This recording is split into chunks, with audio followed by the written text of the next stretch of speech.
welcome to day 4 of Awakening the Dark Throne, Questions Asked and Answered.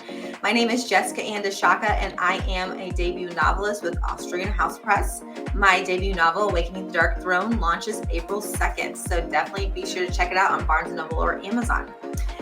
So the question that we are going to be answering today or speaking about is just a comment that I've actually seen quite a bit through ARC reading and just people who love the fantasy world and have kind of referred my book to another very popular series. So I have seen a lot that if you like The Court of Thorns and Roses series by Sarah J. Maas, that you will like my book. Though I do agree with that statement, I would like to say that my book is definitely my ideas on my own. I am not copying any characters or even the plot. The plot is extremely different. Even the worlds built are extremely different. The first thing that I would like to start off by saying is that if you do like fantasy, so fantasy genre is definitely my forte. The beautiful thing about fantasy is that it's very easy to write and manipulate because the world and the characters are already established. For example, if I say the word elf, you're going to most likely think about a tall, slender character, beautiful long hair, pointy ears, immortal, okay? Same thing with dwarf, short, stockier, lives in a mountain, likes gold, okay? Dragon, all right, same thing. We all get the same kind of vivid picture. Whereas like sci-fi, if you're going to kind of dabble into that world, which I do have a book idea that I've kind of been pondering about with that one. But sci-fi is a lot different because this world is created solely from the creator's mind or the author's mind. So for example, if I tell you that, a wizard has a wand, you're going to know what that looks like and what it does. If I tell you that, come up with the name of a gun, a specific gun that they're using that shoots some weird laser that evaporates you, well, all of a sudden the questions start coming to mind. Well, what makes that gun do that? Oh, it's a crystal that they put inside the gun that works with the mechanism. Where did that crystal come from? This planet, how they harvest it. This is how they harvest it. Why is this planet so important? Who lives there? Where's the planet in the universe? All these questions start tumbling out. And with sci-fi, you got to be able to connect all those dots in order to justify why you just made that one minute detail into describing, that specific weapon or that specific species, planet, etc.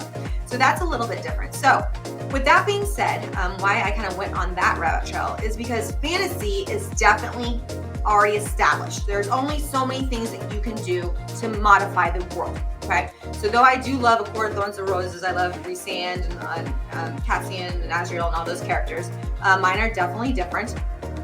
I went through and I studied a lot of history and actual mythology to back up my story. So I actually pulled from a lot of historical accountings, folklore, things of that nature, because I know me personally, I like to be able to connect with the book when I can identify something I've learned in either my religious studies courses through college, history courses, or even, hey, I know where that is on a map. So I definitely incorporated that into majority of my books, I would say. But this one for sure, I pulled all of even the reason why, for example, the Dark Court diverted from the Light Court in the beginning. That kind of war has already been written before, and somebody's kind of already come up with that concept, and it's kind of been developed. And of course, I took it and made it my own at that point.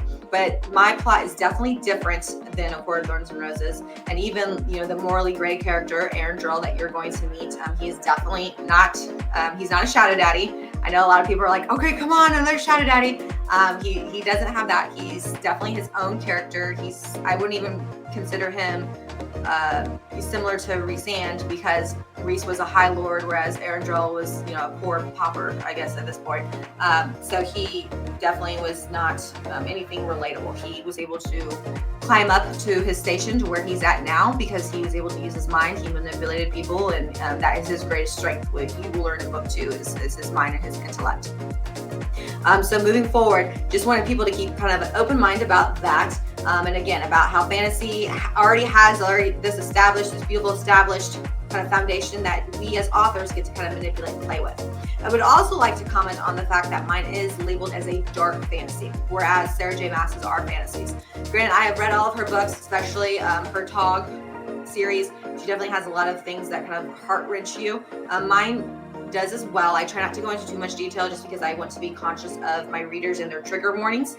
But I will say, for example, one of the scenes that you will see in the first book of Awakening the Dark Throne is a scene where fairies basically conduct what's called a red eagle. And if you have any history or historical knowledge about Vikings, who again, followed Norse mythology, where elves come from, Alfar come from, if you've been following along with my videos, then that is something very common that they used to do, which again was that Vikings would usually capture monks or Christians of some kind. They would split them in the back and then pull out their wings, and then it would look like an angel. So it was kind of mocking their god.